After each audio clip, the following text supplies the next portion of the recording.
কয়েকটা কারণবশত মানুষের বাড়ির মধ্যে ফরিস্তা যায়, আর কয়েকটা কারণে মানুষের বাড়ির মধ্যে ফরিস্তা হল যায় না।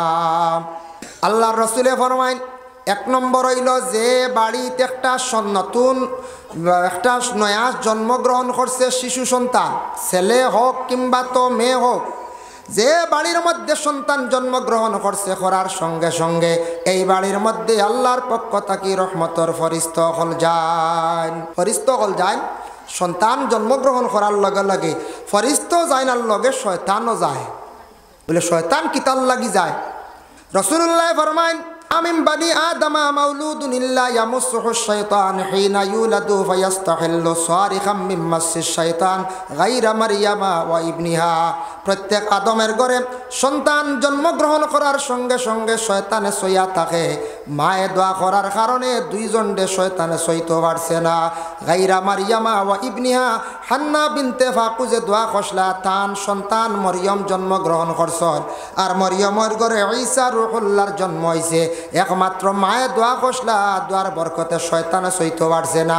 আর প্রত্যেক আদমের সন্তান জন্মগ্রহণ করার সঙ্গে সঙ্গে শয়তানে শোয়ার লগে লগে বাচ্চাটা এখান দিয়া উঠে।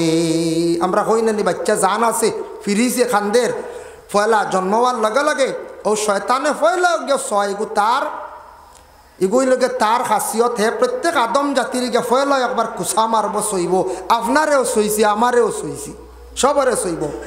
কিন্তু সইতো নাই যদি মায়ে যদি আল্লাহর কাছে দোয়া করেন, হান্না বিনতে ফাকুজে দোয়া করলা, ইন্নী উইযুহা বিকা ওয়া যুররিয়াতাহা মিনাশ শাইতানির রাজিম।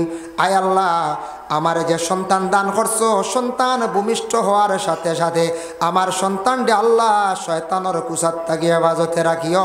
এর জন্য মায়ের দোয়া আল্লাহর দরবারে বেশি কবুল বাবা। যার জন্য মায়ে যদি কোনো আওলাদের জন্য দোয়া করো না, আওলাদের জীবন উজালা হয়ে যায়, আওলাদের রুজি রোজগার আল্লাহ জমিনও বাড়াইয়া দিলেন। সুবহানাল্লাহ। এর জন্য মা বাবা দুনিয়ার থাকতে দোয়া করলে ইতো ফায়দা। আর এরা জমিন থেকে ইন্তেকাল হওয়ার পরেও মা বাবার লাগি আপনি দোয়া করতার, তখন মা বাবার রুহানি দোয়া আবার পাইবা, মা বাবার রুহানি দোয়া পাইবা। আমরা ইলাও আসি কেউ 1 বছর হয়ে গেছে, আবার জিয়ারতও গেছি না, ইলা আসি না করছে ওই 1 বছর ইয়ে আসছে, আবার জিয়ারতও যাওয়া নাই। 1 বছর কাম নাই, মাসও তো একদিন যাইতাম, কমসে কম মাসও একটা বর্গা জিয়ারত করতাম হিসাবে। সপ্তাহ শুক্রবারে যাইতাম, সপ্তাহবারে ভাড়ছি না, 1 সপ্তাহ বাদর সপ্তাহ ভাড়ছি না, মাসও বলে একদিন জিয়ারত যাইতাম। ইলা আমরা আসি একগুলো দেওয়া বছরে একবার ঈদর দিন বুঝাইছেন, আর নাইলে সব্বরাতর দিন ও যাইয়ার আমরা জিয়ারত। তার কারণে নিজে যাইয়ার না আমার ক্ষতির, আমি নিজে ফিসে ভরিয়ার, আমি দোয়া পাইয়ার না, রুহানি দোয়ার তাকে আমি মহরুম তাকিয়ার। এর লাগে জিয়ারত খরক্কা, জিয়ারতর আদত খরক্কা, চেষ্টা করক্কা ফায়দা হইব। মুর্দেগান হলে জিন্দার লাগি দোয়া কর আল্লাহর বান্দেগান। কারণ এ থাকছে গিয়া কবরিস্তানের মধ্যে গিয়া কেউ যদি সালাম জানেন, আসসালামু আলাইকুম ইয়া আহলাল কবর। শরহ সুদুর কিতাবের মধ্যে জালালউদ্দিন সৈয়দে বর্ণনা করছেন যে কোনো বন্দা কবরিস্তানের মধ্যে গিয়া যখন জানাইব আসসালামু আলাইকুম ইয়া আহলাল কবর, ও কবরবাসী হল হইয়া সালাম দিব, দেওয়ার সঙ্গে সঙ্গে কবরবাসী মইয়িতের রুহানি ইল্লিন থাকক সিজ্জিন থাকক, 2 জায়গায় থাকে। ইল্লিন উপরে আর সিজ্জিন মাটির নিচে। যে জায়গার মধ্যে কবরস্থ রয়েছে সেই জায়গার মধ্যে মইয়িতের রুহানি আসিয়া তখন সালামর জবাব দে, খে আমারে সালাম দিলাই, খে ডাকিলাই, আমার খে প্রতিবেশী না আমার ঘনিষ্ঠ খে, তখন মইয়িতের রুহানি দেখতে পায়। এর লাগি খেও যদি বাবারে সালাম গিয়া দেন, আসসালামু আলাইকুম আব্বুন, আসসালামু আলাইকুম ইয়া উম্মুন কইয়া ডাক দেন, কোনো বাধা নাই ওইব। তবে ইয়া আহলাল কবুর কইয়া সালাম দিলে সালামর জবাব সারা মইয়িত হলে একলগে সালামর জবাব দেন, একলগে সালামর জবাব দেন। যার জন্য বিশেষ করিয়া আমরা কবরিস্তানও গিয়া সালামও করতাম, আর তিলাওয়াত করকা পারলে সূরা মুলক, সূরা মুলক যেটা আছে কোরআনের মধ্যে, কবরিস্তানের মধ্যে গিয়া যদি ফারন সূরা মুলক আর ফারসন না দুরুদে হাজারি একটা আছে, একটা হয়তরা কোনো আওলাদ হলে তিনবার গিয়া যদি কোনো কবরস্থানের মধ্যে গিয়া যদি সে যদি তিলাওয়াত করে তার মা এবং বাবার কবরের পাশে দাঁড়াইয়া সে যদি পড়িতে পারে দুরুদে হাজারি 3 বার উর্দে হইল গিয়ে 21 বার তিলাওয়াত করলে সেই আওলাদর মা এবং বাবারে আল্লাহ একবারে চিরতরে মাফ দিলেন। সুবহানাল্লাহ। দুরুদে হাজারি ওজিফাত আছে ভাইবা। আল্লাহুম্মা সাল্লি আলা মুহাম্মাদিন মা দামাতিস সালাত ওয়া সাল্লি আলা মুহাম্মাদিন মা দামাতির রাহমা ওয়া সাল্লি আলা মুহাম্মাদিন মা দামাতিল বারাকাত ওয়া সাল্লি আলা রূহি মুহাম্মাদিন ফিল আরওয়াহ ইয়া বাক্কালাম ভাইবা।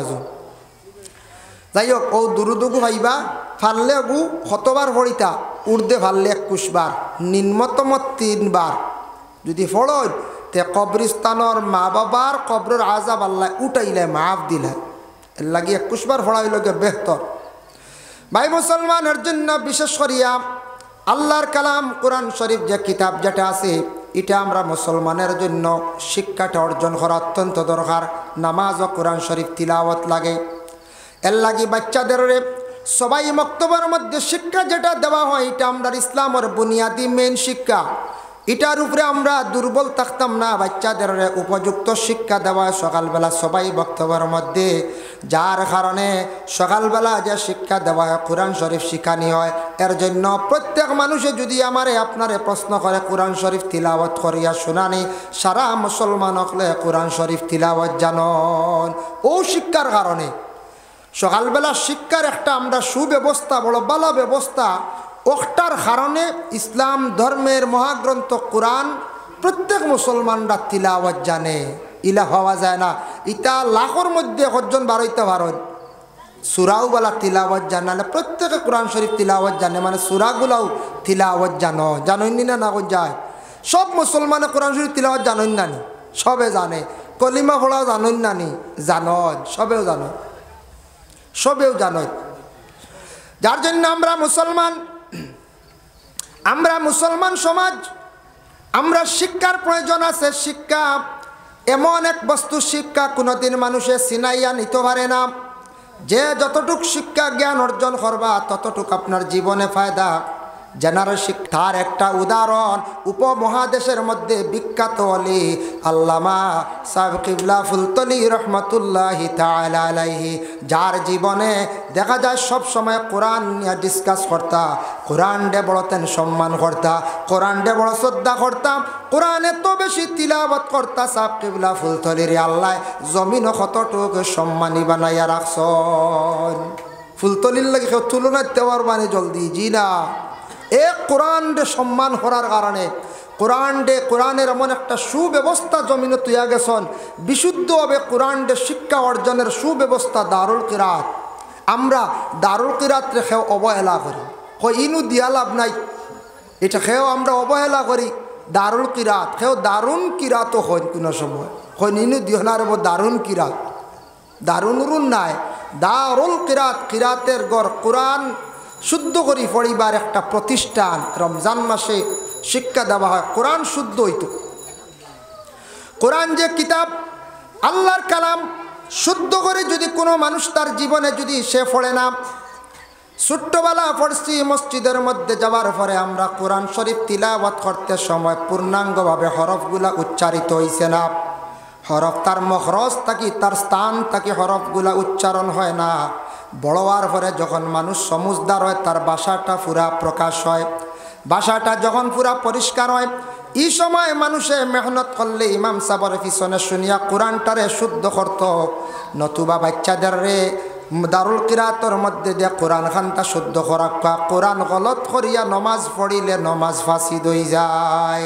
কোরআন নমাজের মধ্যে তিলাওয়াত করা ওয়াজিব, এর জন্য কোরআন শরীফ শুদ্ধ হইত।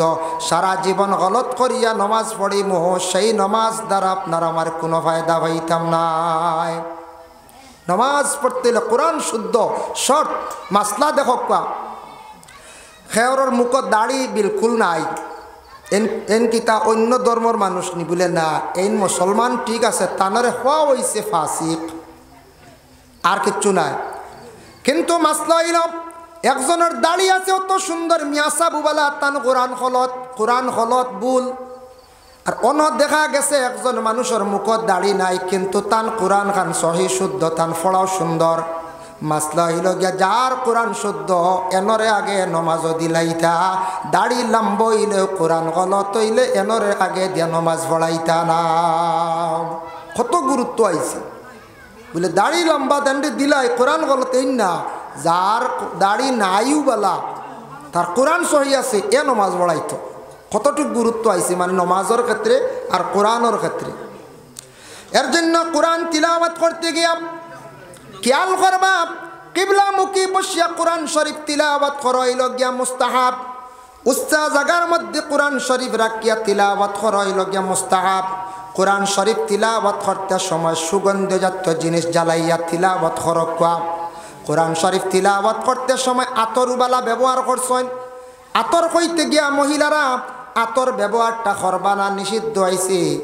কারণ মহিলারা এমন আতর এমন সুগন্ধ ব্যবহার করতা না যেটার মধ্যে খুশবুটা বাইর হয়ে যায়, এটা পুরুষে ব্যবহার করত।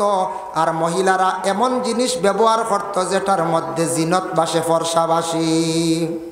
মহিলারা ক্রিম বা বিভিন্ন জিনিস ওতা মাকিতা যেটা কালার আয় দেখতে সুন্দর, আর পুরুষে ওলা জিনিস মাকিতা যেটার মধ্যে বাসে না, জিনত বাসে না, খালি খুশবু বার হয়। এর লাগে পুরুষের লাগে আতর, মহিলা হলে অন্যান্য জিনিস ব্যবহার করতাম। কোরআন শরীফ তিলাওয়াত করতে সময় আপনার আমার উচ্চা জায়গার মধ্যে রাখিয়া সুগন্ধ জাতীয় জিনিস ব্যবহার করিয়া কোরআন শরীফ যদি আমরা তিলাওয়াত করি তাহলে আমরার ফায়দা আছে বলে কিতা। কোরআন আল্লাহর কালাম, ইনসানরা তিলাওয়াত জানে কিন্তু ফেরেশতারা আল্লাহর কালাম কোরআন শরীফ তিলাওয়াত জানে না। যার জন্য রাসূলুল্লাহ ফরমান যে কোনো বান্দা কোরআন তিলাওয়াতের মধ্যে সে বসে আছে, এমত অবস্থায় নিকটে কোনো মানুষ নাই, তুমি বিশ্বাস রাখিও তোমার নিকটে আল্লাহর অসংখ্য ফেরেশতা হল তিলাওয়াত শুনতে আসুন। সুবহানাল্লাহ। এর জন্য কোরআন তিলাওয়াত করনেওয়ালার পাশে আপনি তাকিয়া শুনকা, আপনার সওয়াবের সমান অধিকার, একবারে সমান সওয়াব। শুননেওয়ালার মনোযোগ দিয়া যদি সওয়াবের উদ্দেশ্য যদি শুনেন তাহলে সওয়াব সমান। তিলাওয়াত করনেওয়ালা যতটুক শুননেওয়ালার ততটুক। তবে এর মধ্যে পার্থক্য আছে। তিলাওয়াত করনেওয়ালার যত বেশি কোরআন শরীফ তিলাওয়াত করবা দাঁত মজবুত হইব, গলার মধ্যে পাওয়ার থাকবো, গলার কণ্ঠ ভালো হইব, চক্ষুর জ্যোতি আল্লাহর যাতে বাড়াইয়া দিব। এর জন্য কোরআন তিলাওয়াত করলে হাড়ের মধ্যে মজবুততা আছে। যারা বাচ্চারা কোরআন শরীফ হিফজ করডা মাদ্রাসার মধ্যে গিয়া বাচ্চারা এত বেশি ফড়ন কিন্তু তার হাড় নষ্ট হয় না। তার কারণ কি? হাড়ের মহা ঔষধিয়া থাকছে গিয়া কোরআন। বাংলাদেশের বিখ্যাত একজন আলিম আসলা, তার চিফ জাস্টিস আসলা, যার নাম হইল আল্লামা হাবিবুর রহমান। তাই একজন বিচারপতি আসলা, মালয়েশিয়া গেছেন ট্রিটমেন্ট করার।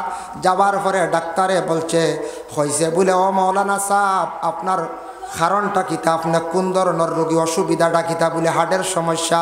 বলে মৌলানা আপনার কি জানা নাই? আপনার হার্টের মহা ঔষধ তো আপনার নিশ্চয় জানা আছে। বলে আমার জানা থাকলেও পুরাপুরি জানিয়ান না ডাক্তার সাহেব, আপনি হকা। বলে আল্লাহর কালাম কোরআন শরীফ তিলাওয়াত করেন। বলে জিহাদ তিলাওয়াত করে আল্লাহর কালাম কোরআন শরীফ আপনি আরো বাড়াইয়া তিলাওয়াত করবা। আর কিছু তিলাওয়াত করতে সময় একটু জুড়ে তিলাওয়াত করবা। কোরআন তিলাওয়াতিয়া থাকছে গিয়া হাড়ের 1 নম্বর মহা ঔষধ। মালয়েশিয়ার সেই ডাক্তারে জানাইল। সুবহানাল্লাহ। কোরআন শরীফ তিলাওয়াত করলে যেন হার্ট যাইব, গিলারা হাড়েরও ফায়দা, চক্ষুরও ফায়দা, গলারও ফায়দা। এর জন্য কোরআন শরীফ তিলাওয়াত পুরুষরা জুড়ে করতার, মহিলারা আস্তে আস্তে করতা। কোরআন শরীফ তিলাওয়াত করতে খতবর ব্যবহার করা সুন্নত। কোরআন শরীফের ভিতরে খতবর যেটা আছে এটা রাখতে পারবা।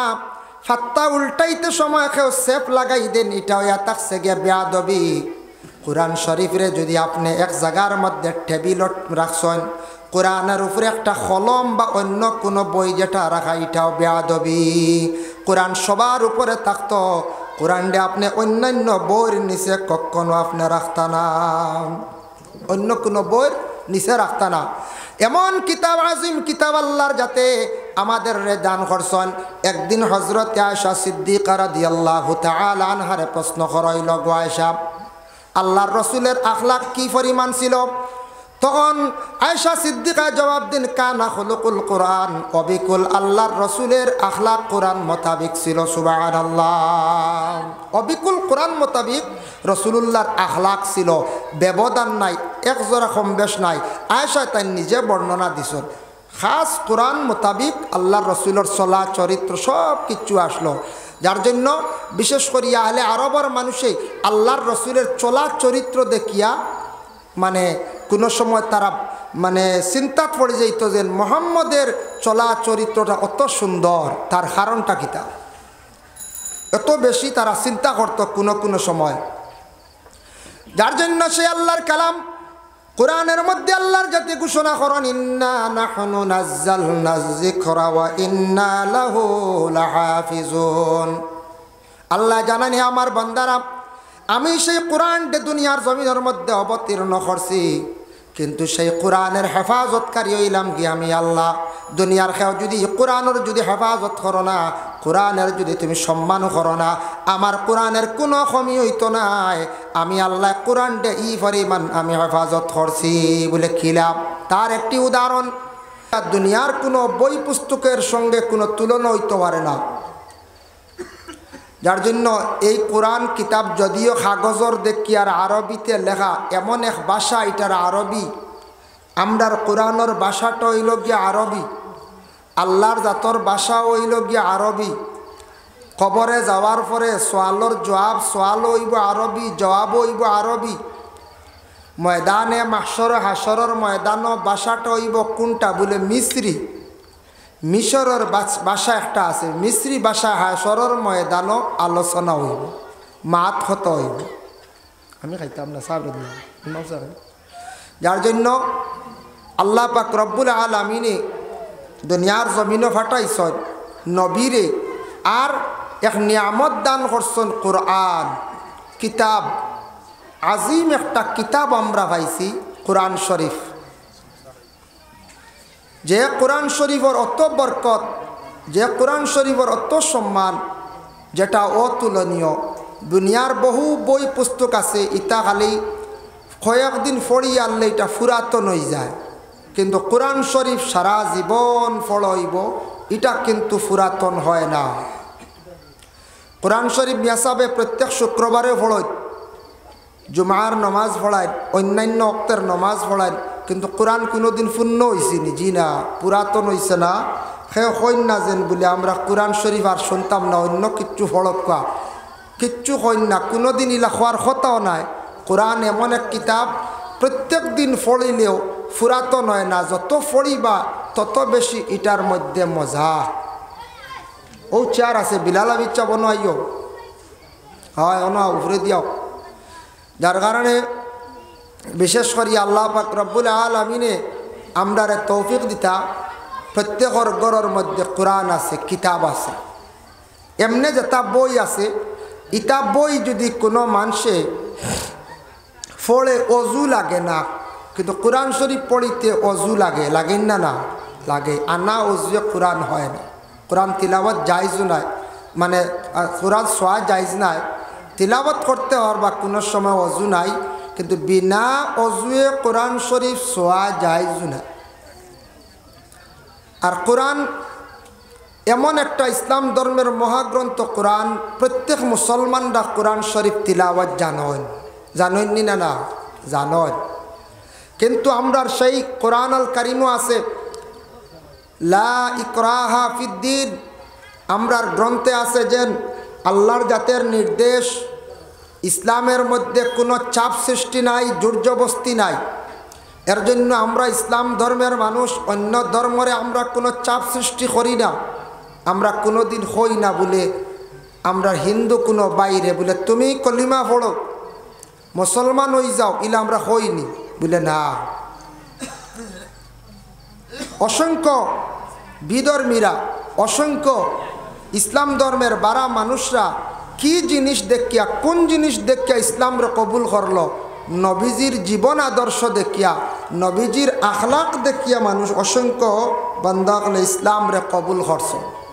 খালি নবীজির ব্যবহার দেখিয়া ইসলামরে কবুল করছেন। এর জন্য কোরআনে আবার আছে লাকুম দীনুকুম ওয়ালিয়া দীন, যার যারি ধর্ম যার যারি পালন করো, তোমার ধর্ম তুমি পালন করো, অন্য আরেক ধর্ম তুমি তোমার পালন করো, যার যারি ধর্মর লাইনে চলো। এক ধর্মে আরেক ধর্মের উপরে চাপ সৃষ্টি করতা না। মাঝে মধ্যে আজকে আমরা ভারতীয় নাগরিক, ভারতবর্ষে কোনো কোনো ক্ষেত্রে কোনো সময় সোশ্যাল মিডিয়ায় দেখা যায় যে মুসলমান হিন্দুর মধ্যে দাঙ্গা, মুসলমান খ্রিস্টানের মধ্যে দাঙ্গা, মুসলমান জৈন পাঞ্জাবি যারা আছেন এরার মধ্যে দাঙ্গা, শিখ ধর্মের মধ্যে দাঙ্গা। এইভাবে এক ধর্মে আরেক ধর্মে দাঙ্গা লড়াই ফাসাদ। তার কারণটা কি? খাড়া করে এরা ও ব্যক্তি করে যে উপযুক্ত জ্ঞানী, যে মানুষ তার ধর্ম ব্যাপারে জ্ঞান আছে, সে কোনো দিন ফসাদ লাগাইতো না। যার তার ধর্ম ব্যাপারে জ্ঞান আছে, ধর্মগ্রন্থ ব্যাপারে জ্ঞান আছে, এই মানুষে কোনো দিন দাঙ্গা ফসাদ ঝগড়া লাগাইতো না। দুই সাম্প্রদায়িক হিসাবে দুই গুরু দিয়ে লাগাইতো না। কোনো দিন কোনো মসজিদও আক্রমণ করতো না, কোনো মন্দিরও আক্রমণ করতো না, কোনো গির্জায় আক্রমণ করতো না। কারণ তার ধর্ম ব্যাপারে জ্ঞান থাকার কারণে। আর যার জ্ঞান নাই ধর্ম কি, ধর্মর করণীয় কি, সে চাইব দুই দল দিয়া দুই গুরু দিয়া লাগাইতো। এটা যারা যেভাবে যারা ভারতবর্ষে মাঝে মধ্যে দেখা যায় এইভাবে দাঙ্গা লাগে ফসাদ লাগে খাড়া করে, আমার ধারণা এরার ভিতরে ধর্ম ব্যাপারে তেমন জ্ঞান নাই। এর জন্য যত ধর্মের মানুষ আছেন এই ভারতবর্ষে, সব ধর্মের মানুষে তার ধর্ম ব্যাপারে জ্ঞান থাকা অত্যন্ত দরকার। আমরা প্রস্রাব করিয়া জল ব্যবহার করি, এটা আবার সনাতন ধর্মেও আছে জল ব্যবহার করা। তো সনাতন ধর্ম কয়জনে প্রস্রাব করিয়া জল ব্যবহার করে? আমার ইসলাম ধর্মের কিছু বাইনতেওয়ালা প্রস্রাব করিয়া জল ব্যবহার করেন না। আমারও ধর্মর কিছু বাইনতে মানেন না, সেই ধর্মর কিছু বাইনতেওয়ালা মানেন না। যার জন্য সনাতন ধর্মর মানুষ তারাও বিবাহ হওয়ার পরে মাথা শাড়ি দেওয়া, শ্বশুর বাড়ি গিয়া সুন্দরভাবে ঘুমটা দিয়া চলা, আমরার ওলা ইসলাম ধর্মর আদেশ। আমরা এটা আরও একটু বাড়িয়া বাবার বাড়ি থাকা অবস্থায় মাথায় ঘুমটা দেওয়া, বিবাহ হওয়ার পরেও আবার যতদিন দুনিয়ার থাকবা ততদিন ঘুমটা দেওয়া। এর জন্য বিশ্ব যত ধর্ম আছে প্রত্যেকটা ধর্মর এইভাবে নির্দেশ আছে, হুকুম আছে, কিন্তু আমরা মানিয়ার কতজনে, যারা মানি না আমরা পথভ্রষ্ট, আমরা বরবাদ। কিন্তু গোটা বিশ্বের মধ্যে, গোটা পৃথিবীর মধ্যে সবচাইতে বেশি ইসলাম ধর্মের মানুষের ধর্মগ্রন্থ কোরআন, ওটা বেশি প্রচলিত, ওটা বেশিরভাগ চলিতে আছে, এটা ব্যবহারে বেশিরভাগ সুশিক্ষা দেওয়া হয়। তার কারণটা কি? আমরার ইসলামিক লাইনে যারা আছি, আমরার ধর্মগ্রন্থ যে কিতাব যেটা আছে, এটার সবথেকে বেশি সুন্দর সিস্টেম অনুযায়ী এটার সুশিক্ষা দেওয়া হয়, সবথেকে সুন্দরভাবে এটারে শিক্ষা দেওয়া হয়, বলে খেনে কিলা দেওয়া হয়। সায়া দেখেন, আমরা ইসলাম ধর্মের মানুষ যারা আছি মুসলমান, ভারতের জমিনে প্রতিটা রাজ্যের মধ্যে মুসলমানের সংখ্যা আসন, যদিও কোনো রাজ্যে কম, কোনো রাজ্যের মধ্যে আসন বেশিরভাগ। সব রাজ্যের মধ্যে মুসলমান আসন, মুসলমানদের মসজিদ আছে। কোনো রাজ্যের মধ্যে হিন্দু মানুষ বেশ, তাদের ধর্মীয় স্থান মন্দির আছে। কোনো রাজ্যের মধ্যে খ্রিস্টান মানুষ বেশ, তাদের গির্জা আছে। যত জায়গায় গির্জা আছে, মন্দির আছে, যত জায়গায় মসজিদ আছে, সবগুলো থাকছে যার যারই ধর্মীয় স্থান। প্রত্যেকটা ধর্মীয় স্থানের মধ্যে ধর্ম ব্যাপারে কি হয় বলে আলোচনা হয়। আজকে আমরা দক্ষিণ জলালনগর জামে মসজিদ প্রাঙ্গণে আজকে যেন আলোচনা হওয়ার একটা মাহফিল আয়োজন করা হয়েছে, একটা উৎসব করা হয়েছে। এটা ধর্মীয় স্থান থাকার কারণে সেই জায়গার মধ্যে আমরা সব জমা হয়েছি। কিন্তু আমি গর্ব করি, আমি কমেন্ট করি আর না, আমাদের মুসলমান যে কোনো ভাই যদি আগামী দিন যদি যে কোনো একজন হিন্দু প্রতিবেশী বাইরে যদি প্রশ্ন করে, ভাই তোমার ধর্মগ্রন্থর নাম কি? বলে গীতা। আমার ধর্মগ্রন্থের নাম গীতা। সে বলল গীতা বলে, ভাই তোমার গীতার তাকি বা মহাভারত রামায়ণ তাকি দেখি সামান্য আমারে ফড়িয়া শোনাও বা বুঝাও। প্রায় দেখবা এইভাবে 70 জন আমার হিন্দু ভাইরা তাদের ধর্মগ্রন্থ থাকিয়া ফড়িয়া শোনানি সম্ভব নাই।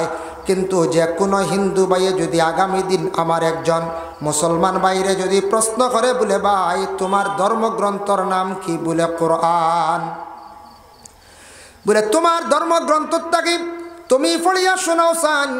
প্রত্যেক মুসলমানরা কোরআন শরীফ তিলাওয়াত জানন, যদিও পূর্ণ কোরআন শরীফ তিলাওয়াত করতে পারেন না, জানেন না কোরআনের কিছু সংখ্যাগুলা কিছু অংশগুলা তিলাওয়াত জানন। আমাদের মুসলমানদের ঘরে ঘরে কোরআন আছে, যদি সেই কোরআন আল কারীম আল্লাহর কালাম কিতাবটা যদি পূর্ণ যদি তিলাওয়াত জানেন না, সমাজ হম সূরা ফাতিহাত নাকি আলাম তারা পর্যন্ত প্রত্যেক মুসলমানেরা তিলাওয়াত জানে, জানে না জানে। এর জন্য প্রত্যেক মুসলমানরা কোরআন শরীফ তিলাওয়াত করিয়া শুনাইতে পারব, প্রত্যেক মুসলমানরা কোরআন শরীফ মানুষে শুনাইতে পারব, শিখাইতে পারব। যার জন্য আল্লাহর বন্দেগান এমন একটি কিতাব আল্লাহর কালাম কোরআন মানুষের ঘরের মধ্যে যদি থাকে ঘরের মধ্যে একটা বরকত নাজিল হয়। কোরআন যদি গড়ে থাকে, গড়ে থাকলেও এক বরকত, তবে খালি কিনিয়া নিয়া উঁচা জায়গাত রাখতে না, গড়ে যেন রাখলে ফায়দা বরকত, গড়ে তিলাওয়াত হইতো। কোরআন যে কিতাব, সেই কিতাব যেটা আছে আল্লাহর কালাম কোরআন শরীফ যে কিতাব যেটা আছে, কোরআন শরীফ তিলাওয়াত করতে আল্লাহ আবার শর্ত লাগাইছেন, লা ইয়ামাসসুহু ইল্লাল মুতাহহারুন। হে আমার বান্দারা, যতক্ষণ পর্যন্ত তুমি তার পবিত্র নাই ততক্ষণ পর্যন্ত আল্লাহর কালাম আমার কোরআনটা তুমি তান কি করিও না, সইও না। যার জন্য আমরা অপবিত্র হালতে কোরআন শরীফ আমরা সইতাম না। অপবিত্র সে প্রস্রাব করিয়া জল ব্যবহার করছেন না, সেও গেছেন পায়খানাত শরীরটা পুরা পাক নাই, কোরআন সইতা না। আচ্ছা এমনি শরীর পাক আছে, অজু নাই, অজু ছাড়াও সইতা না, আপনি অজুর দ্বারা কোরআন শরীফ আপনি হাত লাগাইতা। মা বোনদের বেমার, সেই বেমারটা প্রতি মাসের মধ্যে 3 ঊর্ধ্বে 10 দিন এমত অবস্থা কোরআন শরীফ সইতাও না, তিলাওয়াত করতা না। কারণ নমাজের হালতের মধ্যে কোরআন শরীফ তিলাওয়াত করা হইল গিয়ে ওয়াজিব। এর জন্য কোরআন শরীফ সোয়াও নিষিদ্ধ, তিলাওয়াত নিষিদ্ধ। বলে এমত অবস্থা কি করতাম মহিলকলে, এই যতদিন থাকবা এই হালতে ততদিন আল্লাহর তসবিহ তাহলিল জিকির আজকারের মধ্যে থাকতা। একবার সারা আগে দিয়ে মহফিলও জায়গা হইতা নাই। আল্লাহুম্মা সাল্লি আলা সাইয়্যিদিনা মাওলানা وعلى آل سيدنا مولانا